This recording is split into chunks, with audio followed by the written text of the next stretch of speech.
સુરતના police commissioner Anupamsinh ગેહલોતની Ahmedabad police commissioner તરીકે બદલી થતાં તેમને શુભેચ્છા વિદાય આપવા માટે નાગરિક સન્માન સમારોહ યોજાયો. સુરત, જાંબાજ, મિલનસાર અને હંમેશા શ્રી ગણેશ ઉત્સવ સમિતિ સુરત તથા સુરત શહેર તાજિયા કમિટીના શુભચિંતક અને હંમેશા સાથ સહકાર આપનાર એવા સુરત શહેરના માનનીય પોલીસ કમિશનર શ્રી અનુપમસિંહ ગેહલોતની અમદાવાદ શહેરના નવા પોલીસ કમિશનર તરીકે બદલીનો સત્તાવાર આદેશ જાહેર થતાં શ્રી ગણેશ ઉત્સવ સમિતિ સુરત તથા સુરત શહેર તાજિયા કમિટીના સંયુક્ત ઉપક્રમે તારીખ 3 જુલાઈના શુક્રવારે સાંજે 6 કલાકે VT Choksi English medium school Gurukul Vidyapith Sumul dairy road Katargam મુકામે નાગરિક સન્માન સમારોહ આયોજિત કરીને વિશેષ સન્માન સાથે ભાવભીની વિદાય આપવામાં આવી હતી.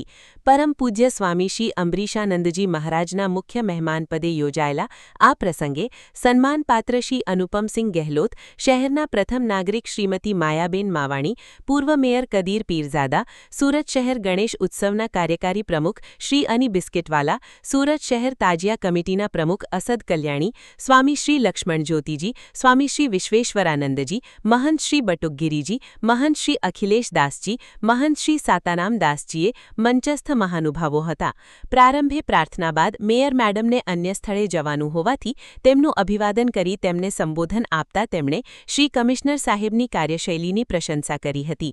શ્રી લક્ષ્મણ જ્યોતિજીએ આવકાર પ્રવચન કર્યા બાદ સ્વામી અંબરીશાનંદજી મહારાજે તથા કદીર પીરઝાદાએ એમના વક્તવ્યમાં શહેરમાં હર પ્રસંગે તથા શહેરને કાયદોને વ્યવસ્થા કુશળતાપૂર્વક સંભાળતા શ્રી અનુપમસિંહની સરાહના કરી હતી.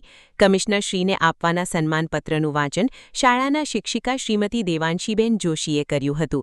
સ્ટેજ ઉપરના મહાનુભાવો દ્વારા સન્માનપત્ર, સાલ, પુષ્પગુચ્છ અને સ્મૃતિ ભેટ વડે ભાવસભર શુભેચ્છા વિદાય શ્રી અનુપમસિંહ ગેહલોતને આપી હતી. વિદાય પ્રસંગે ઉપસ્થિત શહેરની વિવિધ સંસ્થાઓના પ્રતિનિધિઓ તથા અગ્રણી નાગરિકોએ શ્રી અનુપમસિંહ ગેહલોતને અમદાવાદ શહેરના પોલીસ કમિશનર તરીકેના નવા કાર્યકાળ માટે શુભેચ્છાઓ પાઠવી હતી.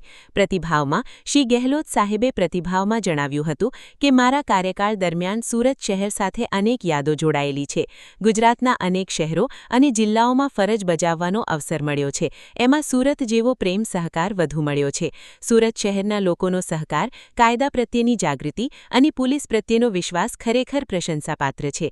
સુરત સાચા અર્થમાં મિની ભારત કહી શકાય, જ્યાં દેશના વિવિધ રાજ્યોના લોકો પ્રેમ અને સૌહાર્દ સાથે રહે છે અને આ વૈવિધ્યમાં એકતાનો અનુભવ તેમને અહીં કાર્યકાળ દરમિયાન થયો હોવાનો ભાવ વ્યક્ત કર્યો હતો.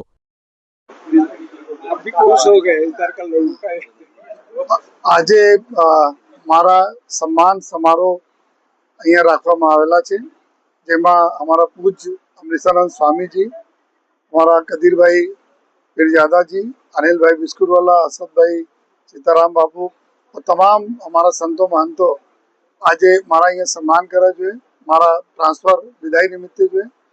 અને હું એટલે જ બોલવા માગું છું કે અમે લોકો પોલીસ અધિકારી તરીકે અને ડિપાર્ટમેન્ટ તરીકે અમે જોઈએ છીએ, કોઈ પણ શહેરના વિકાસ માટે શહેરના કોમી એકતા ખૂબ જ અગત્યના હોય છે. અહીંયા સુરત શહેરમાં આપણા સૌથી મોટો જો ગણેશ ઉત્સવ મનાવવામાં આવે છે. આપણા તાજિયાના એટલા મોટા ઉત્સવ થાય છે, ઈદના, નવરાત્રિના બધા ઉત્સવો થાય છે.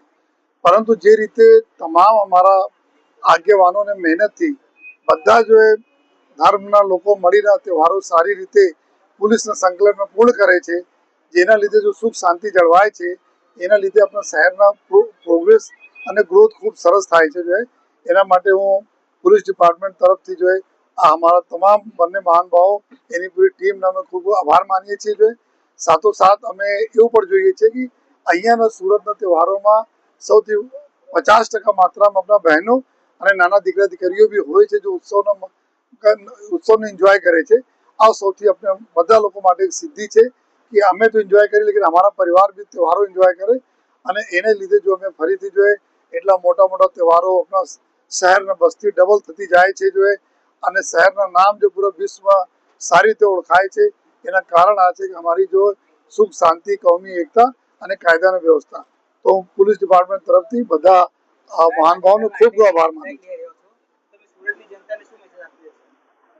સુરતના જનતા અમે એટલે જ બોલીશ કે આપના સહકાર વગર પોલીસ ડિપાર્ટમેન્ટ કોઈ કામગીરી કરી શકે આ અશક્ય છે. અને જ્યારે અમે સહકારની જરૂરત પડી આપ્યા જોઈએ. અને મારા એક કદમ અને આપના 2 કદમ સદૈવ રહ્યા છે. અને આ જ રીતે આપ જો આવનાર સમયમાં બી સદૈવ જો શહેરના સુખ શાંતિ માટે જોઈએ અફવાઓ દૂર રહીને જોઈએ એકબીજા ઉપર ભરોસા રાખીને જોઈએ પોલીસ સાથે સંકલન કરીને ચાલજો જેથી આપણા સુરત શહેરનું નામ કોઈ દિવસ ખરાબ નહીં થાય.